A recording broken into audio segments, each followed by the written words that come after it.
Greetings and salutations, and welcome to the Onyx Tavern. This is your host, the Barkeep, welcoming you to podcast number 8 here at the Tavern. I know it's been a while since I've done the last video. Unfortunately, that seems to be a pattern with me as of late. But I'm going to try definitely get some more videos out here. Something special is in the works. Not going to go too much into it. But let's go ahead and get into today's topic. What I specifically would like to go ahead and talk about is really in regards to Power Rangers Super Megaforce, and the 20th anniversary. Now, those of you who follow my series, the first episode I did was on my thoughts on 20th anniversary and kind of what I would like to go ahead and see.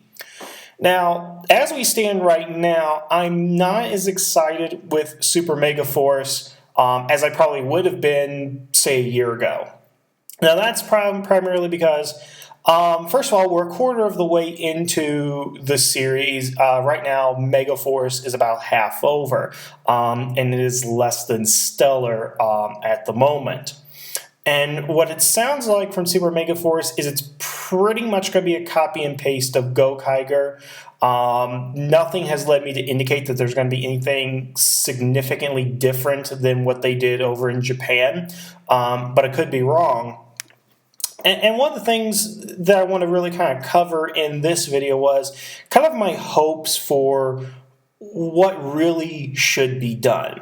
Now, I'm not talking about what could be done, what won't be done, or anything like that, but here's the thing. Other than The Simpsons, there is no television show in the United States that has lasted as long as Power Rangers that has basically continuing story arc, continuing insight into a particular universe. Now, yes, you can argue that sports shows, the 700 Club, and things like that have lasted longer in soap operas and whatnot. But for what Power Rangers is, and for it to last as long as it has, is very significant, I think. And that significance is really lost on, one, the general public, and two, the creators of Power Rangers Megaforce. Now, of course, Saban is on board, who came up with the concept, but to be honest, I don't think he really realizes the reach of his influence, the reach of his product as it stands today, 20 years after the fact, basically. And what I'm kind of getting at here is I'm going to go ahead and list to you a couple of anniversary episodes from other franchises. I want to go ahead and say what was significant about them, what made them special in the eyes of the fan base and in the general public, and kind of compare that to where Power Rangers is and where it needs to be. Okay, one of the other franchises I loved as a kid, and this was before Power Rangers, was the Teenage Mutant Ninja Turtles. And several years ago, they had their, I believe it was the 25th anniversary special, Turtles Forever. Now, Turtles Forever was a very unique project, and to be quite honest, really had a very lackluster advertisement, by which I mean none at all. Turtles Forever, and I'm probably going to go into some spoilers on here, so if you haven't seen Turtles Forever, I would highly recommend to stop the video now and go watch it. It is amazing. But Turtles Forever basically is a celebration of the Turtles franchise, showing where it began all the way back in the comic books in 1984 up to the most recent animated series. And what it tries to do is blend all of the mythology, all of the backstory, all the history, and love of the Ninja Turtles into, I think, an hour and a half long feature. As Captain Logan put on his Superhero Rewind, it's an examination of where the franchise is, where it has been, and where it is going. Now, for all the flaws that Turtles Forever has, it really looks like they dig deep into the history of the Turtles to bring to light a number of things, to really make it into something special. They took the animation style, they took plot lines and key bits of information and character idiosyncrasies from the original 87 show and incorporated that into continuing plot lines that were involved in the 2003 show. And again, it's something that was definitely made for the fans. And when I say beforehand, it had no advertisement. It really, first time I heard about it, it was available on YouTube, and apparently it had launched like months earlier as a special on like the WB, something like that.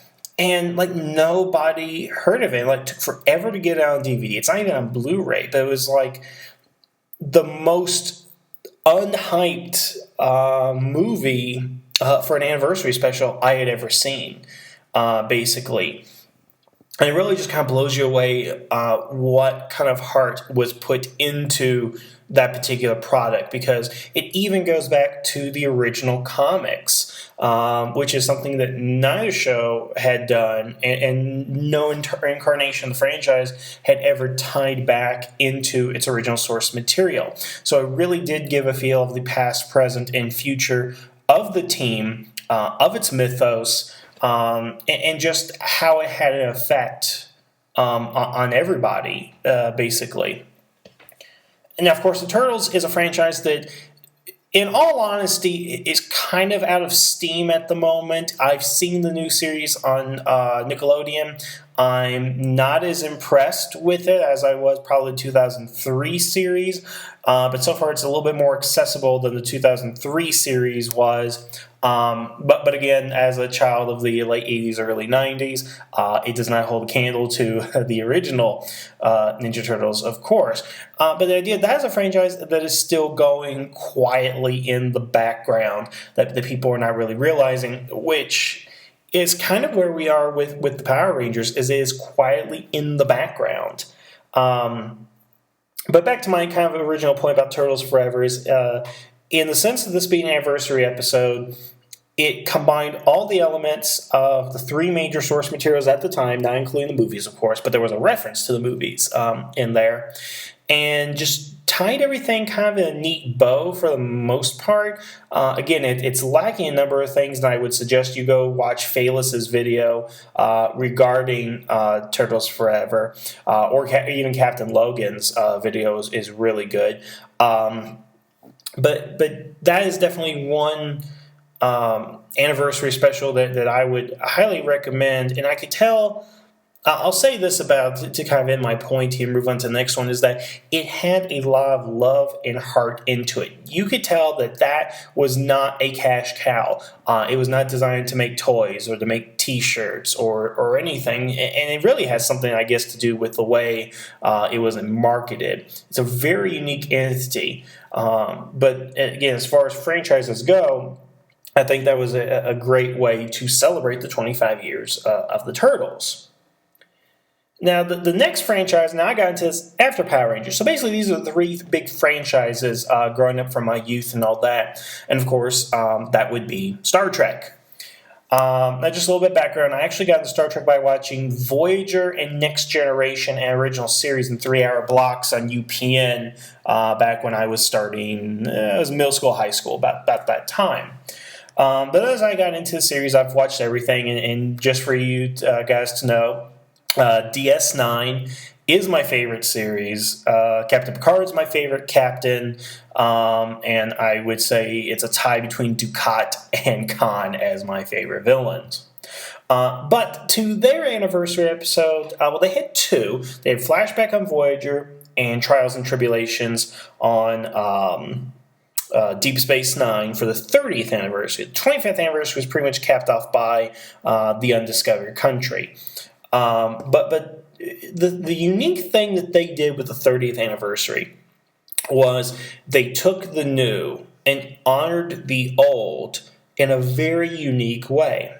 And, those of you know, basically they took the Forrest Gump technology to put Avery Brooks and Michael Dorn onto the original series set. So basically you got Dax, Cisco, Kirk, and Spock all in the same frame, which holds up very well today. It is an amazing tribute to the original series, and it's just a lot of fun. And Trials and Tribulations was made specifically with the intention as being a love letter to the fans, to the original franchise. Because the unique thing about Deep Space Nine that not a lot of people really seem to realize is that 95% of the Deep Space Nine staff grew up watching the original series and absolutely loved Star Trek. So they were kind of writing stories that they wanted to see, that they wanted Star Trek to go into. That's why you have episodes like Blood Oath, where it brings back the original classic series Klingons. Why we have Trials and Tribulations, where we go into the past to honor it and see it again. So it's amazing what they did, because again, and this is to my point, there was love and care put into it to honor the past series and the current series, and it was made up by the fans of the series.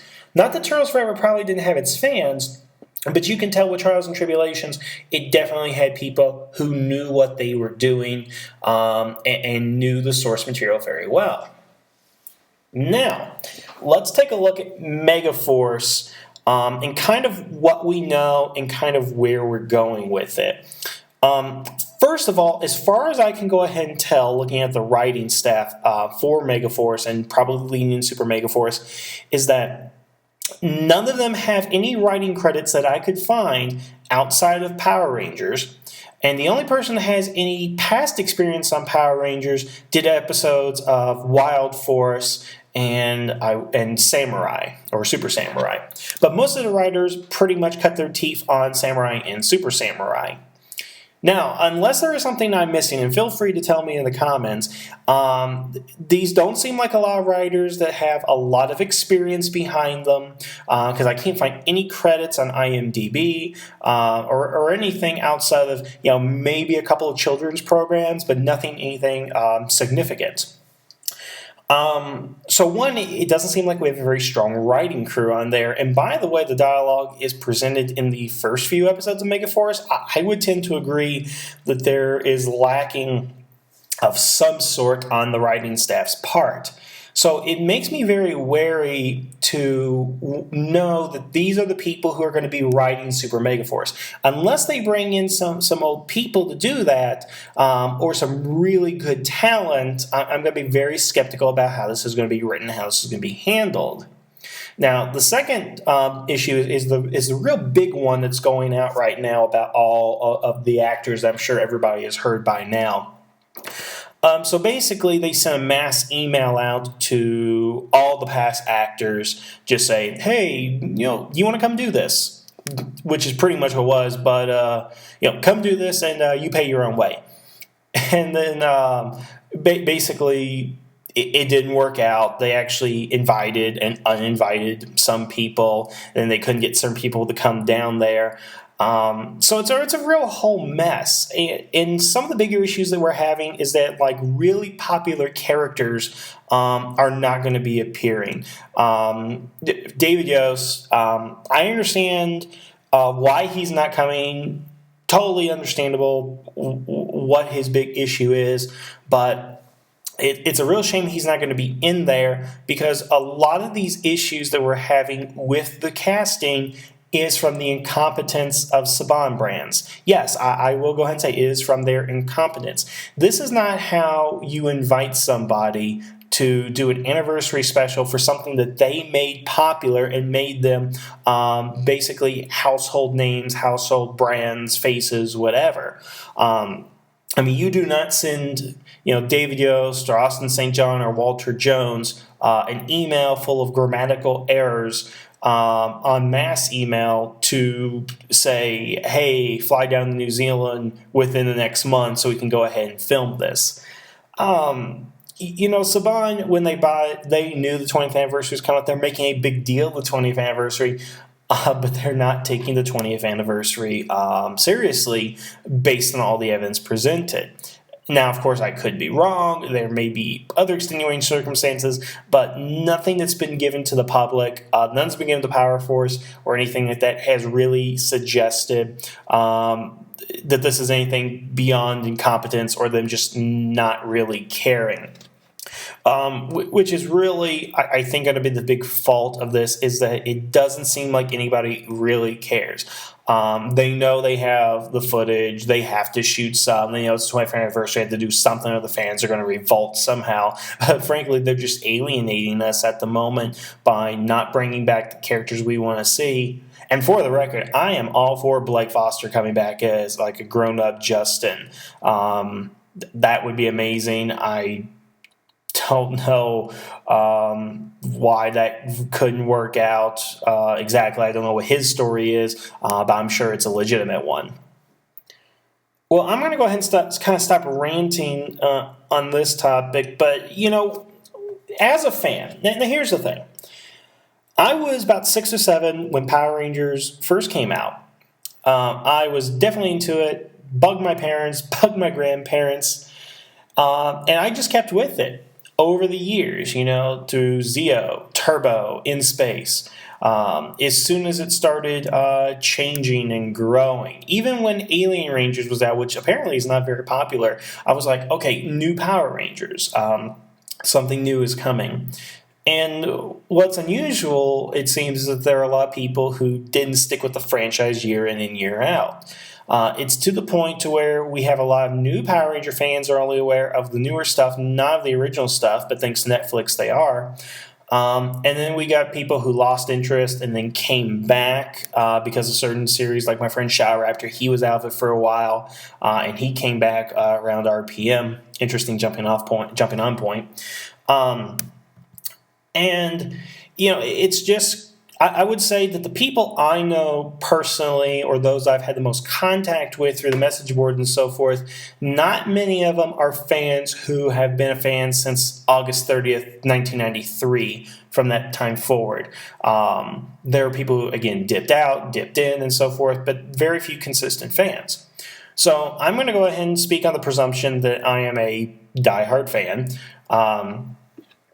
Because that is the case. That's my big thing. I have the T-shirts. I have merchandise out the wazoo. I have the movies. I have the DVDs. I always record on my DVR and stuff. Now, I'm not extreme, unfortunately, which I don't know if that makes me a bigger fan or not, if I don't cosplay or can't afford to go to conventions or whatever. But I would like to go ahead and say that I am one of the biggest Power Ranger fans out there. If you wish to contest that, go ahead, but that's just my opinion. In any case, not only as a Power Ranger fan, I am a film student. I am learning about film, and I hope to make that part of my career one day, depending on how things go, of course, as they do in college. But knowing what I know of both Power Rangers, film, and just general what I want to go ahead and see, I've come up with 3 things, essentially, that I think really should be a part of the 20th anniversary. Now, whether these can be done or not is not my focus. As I've always been told in screenwriting is you come up with the idea, you write it to whatever you want, and you worry about the producers and the director, and yet you worry about everybody else trying to make that a reality. You write whatever you want. If you write a story about the Earth blowing up and then 16 new planets forming out of it or whatever, you do that, they'll find a way to make it work, they'll modify it, whatever.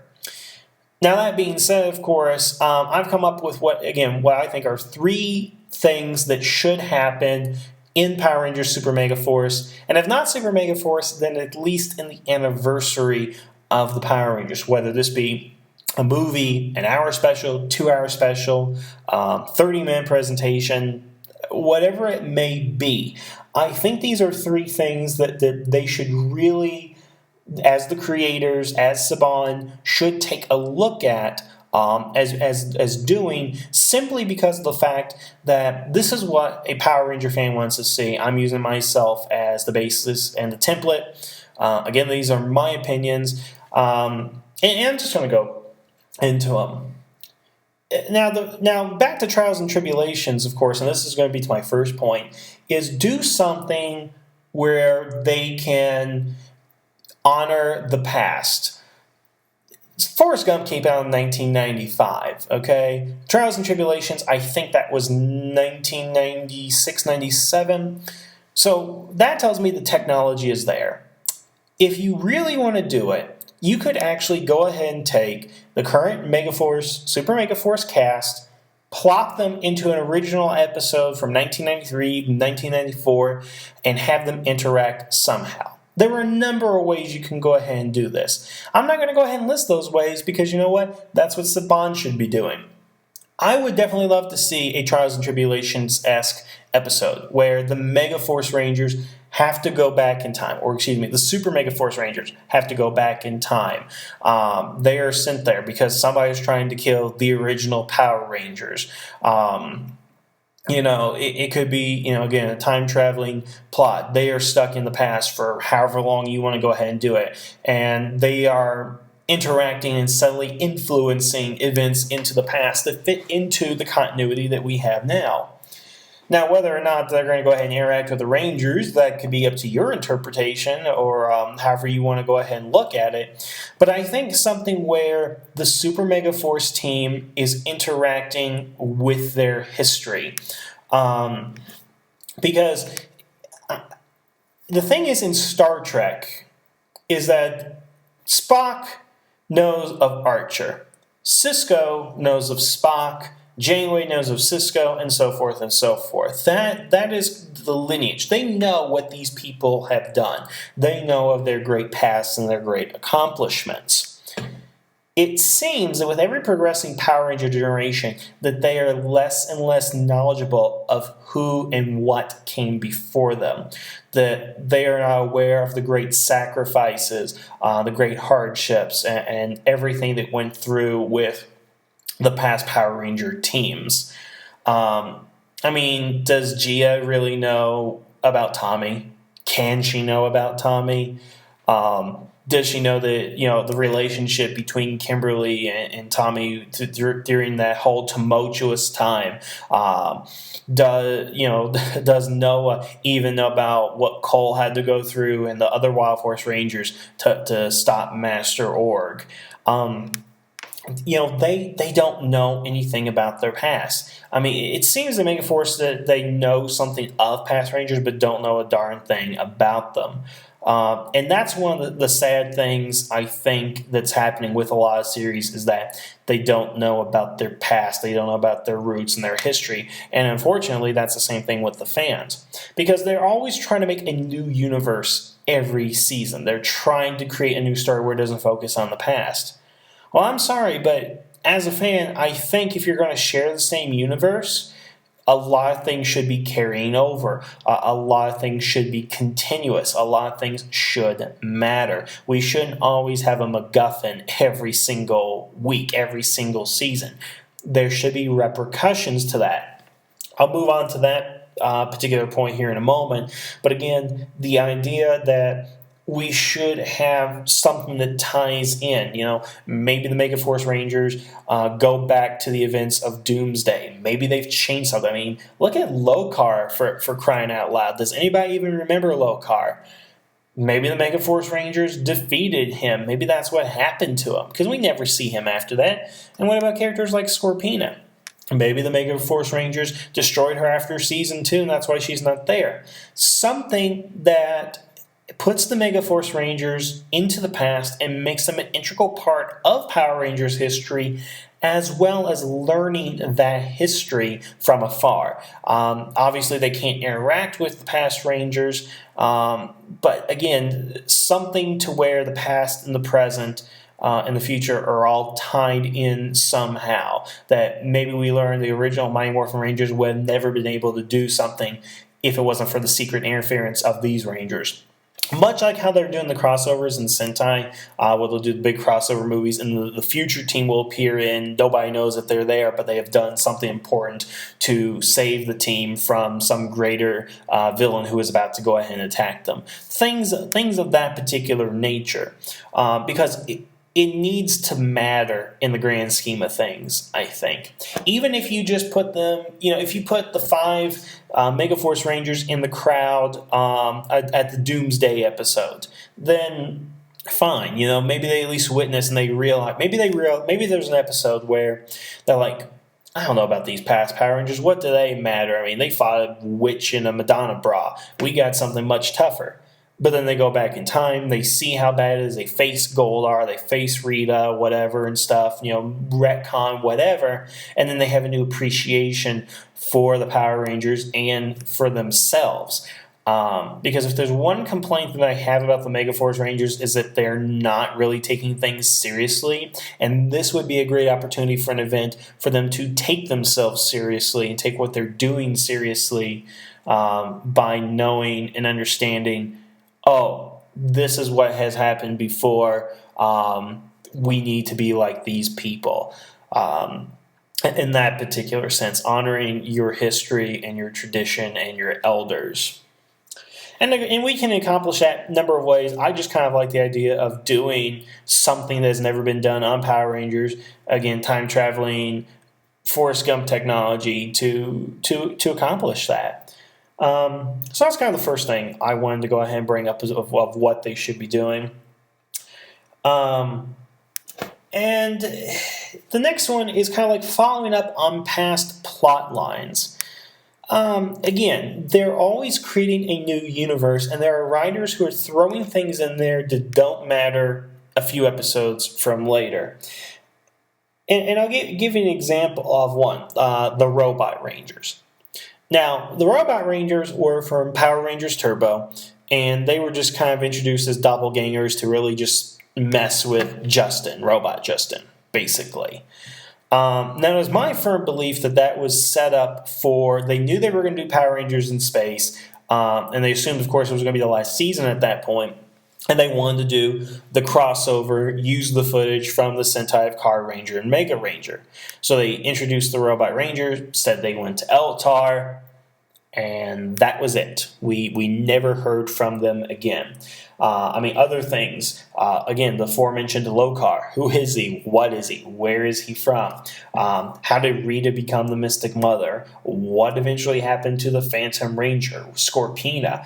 Explain the loss of the Zeo powers. What Megaforce has the opportunity to do, and Super Megaforce, is to, in their own show, resolve plot lines or continue storylines. So like what I said with Scorpina, what if it was that Scorpina went to the future or something and battled the new Rangers, and then that's why we never see her again because she's trapped in the future or she was destroyed. The Phantom Ranger, something was written about the Phantom Ranger, obviously, because Countdown to Destruction was supposed to have 3 parts in which he was supposed to reveal himself and what his identity was. And then we look at the Robot Rangers. What happened to them? Show us, get somebody back, get, Blake Foster. Well, I guess that wouldn't work since they're a robot. Why would a robot's age? But, look, Power Rangers has an expansive mythology and universe surrounding them. It's just mind-boggling. It's just as deep as the Marvel or DC universes, the Star Wars expanded universe, and all that great stuff. So why not mine that for potential? If you want to go ahead and show, this version of Akared, make it the Phantom Ranger, but just don't put him in there because he's the Phantom Ranger. Make that plot line matter. Make it that he can't reveal his identity because what if he's secretly Troy in disguise going in the past to fix things that have gone wrong or something? He gets the Phantom Ranger armor for like an episode or 2 and goes back in time and then comes back and say, hey, I changed things. Because maybe that's the universe that the Megaforce Ranger's in, something where the United Alliance took over, somebody fought them, and they're free, but he has to go back and change it. I know time travel's coming a lot into this, but fortunately time travel does seem to be the way to do certain things, but not everything. Again, this podcast is usually off the top of my head, things that just come to me as I go ahead and do it. But I'll try to avoid repetition and all that. But the loss of the Zeo Crystal, that is the biggest mystery there. I mean, they're getting Jason David Frank for Super Megaforce. He can offer some sort of explanation. He can tell us something, give us new information and all that. Again, it's a goldmine of story potential. Now, I'm not saying they shouldn't continue with their own stories and plots, but let's be honest, right now, it's not much that they're going on. And, I don't know what they're going to do for Super Megaforce as far as the plot is concerned, but something involving, a past. I'll tell you this. I had gone to see Iron Man 3. And I'm not going to tell you guys anything about Iron Man 3 as far as the plot is concerned. But the one thing that Tony Stark is trying to get across throughout the film is that your past mistakes come back to haunt you. Your demons. The things that you caused in the past to happen have repercussions and consequences in the future. And that's what Iron Man 3 is all about. And Tony Stark learning from his mistakes.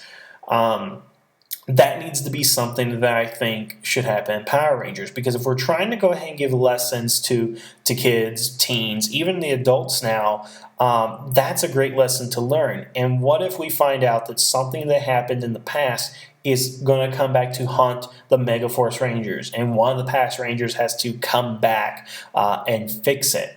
Because the last thing I want is cameo appearances from past Rangers just for an episode, where they really give a cliche or very thinly veiled lesson, which unfortunately kind of happened a lot over in Go Kiger, which again is to my fear that's just going to be a copy and paste of that particular series. But again, something needs to be done to bring this kind of full circle and follow up on some things, just so that we can show, it's 20th anniversary, so we're bringing plots back to show you, hey, we remember this, and we're going to give you an answer for it. The last thing that I have, and I know I'm kind of going off on tangents here, but isn't that fun? The last one I have is something that involves the original Rangers. Now, by that, of course, I mean the 6 original, but I'm going to go ahead and count Trini out on this for a number of reasons, and I'll go into a couple of things here. First, they need to somehow get the 5 Rangers back together. They need to get Amy Jo Johnson, Austin St. John, David Yost, Jason David Frank. Who did I just forget?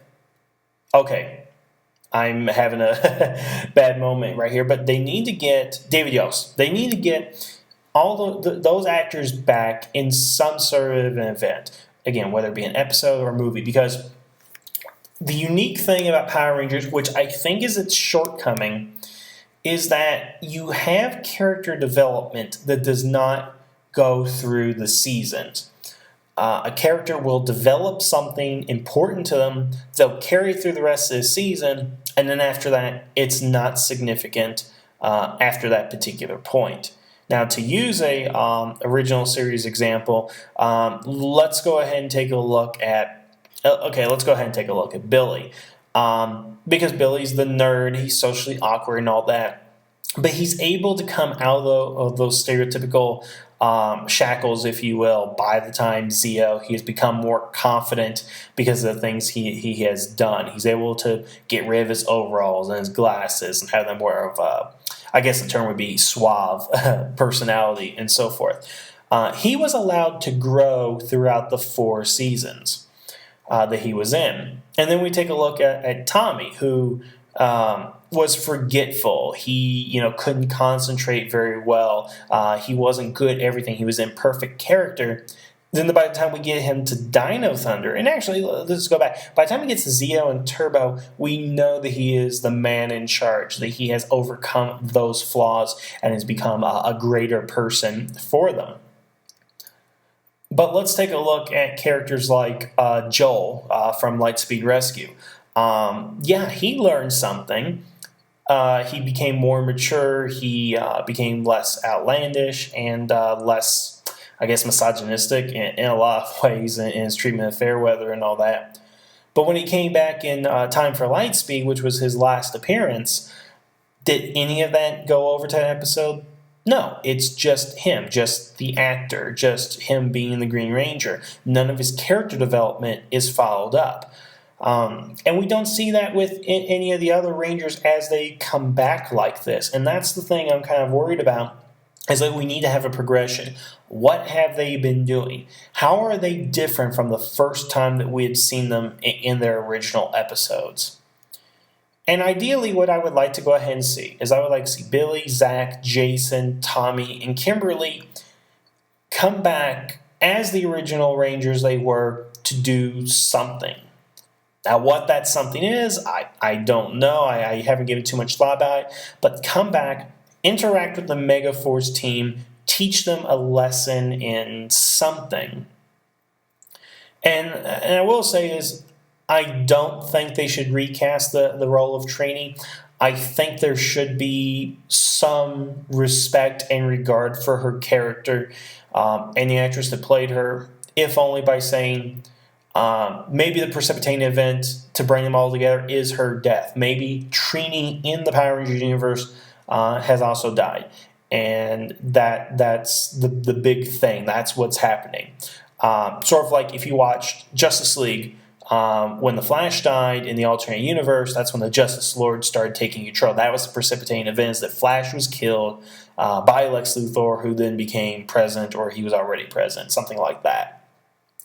And it would be nice to see that the five come back, they join forces once again, and they do something with what they have learned. They do something with the Megaforce team. They try to make a difference again. And this kind of, I guess, goes to a darker shade of it because, even if Jason David Frank comes back, what are they going to do with him? Is he just going to be in an episode saying, I'm Jason David Frank. Hi, bye. Gotta catch my plane back to L.A. That's not going to cut it. Yeah, it'd be great to see him. But if his appearance is only a small portion of the episode, it's not going to have a lasting impact on either the Megaforce Rangers, the audience, or the franchise as a whole. And that's basically what I'm looking at here. So I guess in conclusion, ultimately what I'm trying to go ahead and say, and again, I've rambled so much right here. I got to start writing scripts, I guess.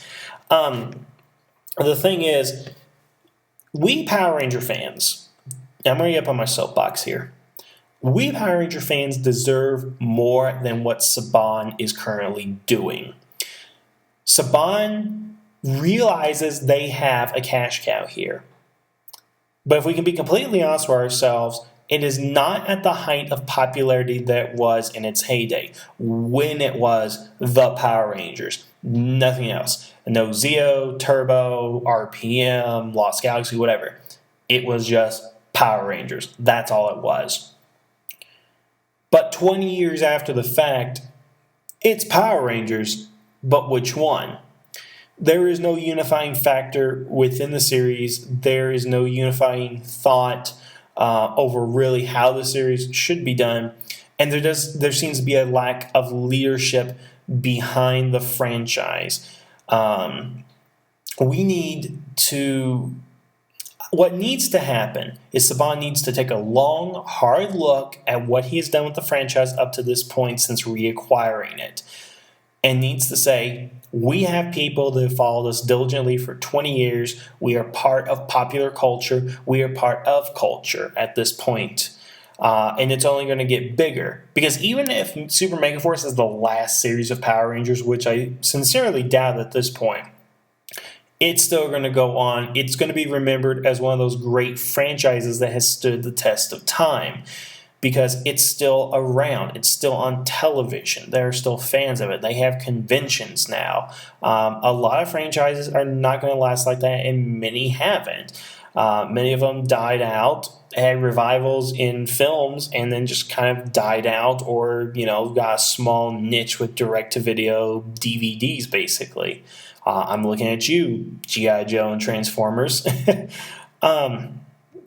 But it is a special franchise. It is a unique franchise that is unparalleled at this point in its history.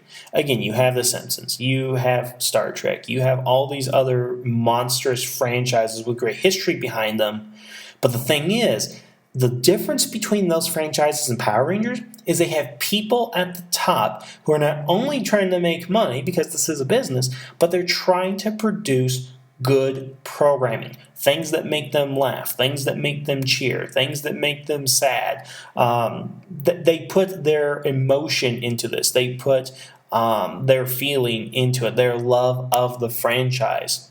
I mean, Bruce Timm was talking about when he was doing Justice League Unlimited, he was hiring people on staff that watched Batman the Animated Series when they were younger, and they wanted to be a part of that. I mean, I don't know if you got to start getting fans to write the series, or what you're doing, or what you need to do to change your hiring process, but there definitely needs to be someone with a passion for the franchise, for the stories being told, and for the characters, which I am not seeing in Megaforce. I don't think we're going to see in Super Megaforce, and I really question why Saban brought the brand back if he really wasn't going to do anything with them. The most significant thing that Saban has done with the franchise since reacquiring it is put in high definition. That's it. In the last 3 years, I have not seen anything significant that is worthwhile of attention. To be honest, there are Power Ranger series that are going to be forgettable. And really, Samurai is one of those forgettable series, I hate to go ahead and say. You'll have series like Turbo and RPM, which are universally despised. You'll have franchises like, In Space, which are universally loved. And you have those that are just really forgotten by the general public. And I think Samurai and Megaforce are kind of lean that way, just how bland they are and how uninspired they are. And again, that's the key, that uninspired. There is no passion in this. And that's why I like Mike in Samurai, because he seems to be the only passionate person on that cast. Okay. I think that's enough of my ranting here for tonight. So again, these were just kind of my thoughts off the top of my head of what I want to go ahead and see, what I think should happen, and what I think we deserve to happen as loyal fans of this amazing franchise. Now, if you disagree, definitely post into the comment section. I really want to hear what people have to go ahead and say about this. So again, go ahead and let me know.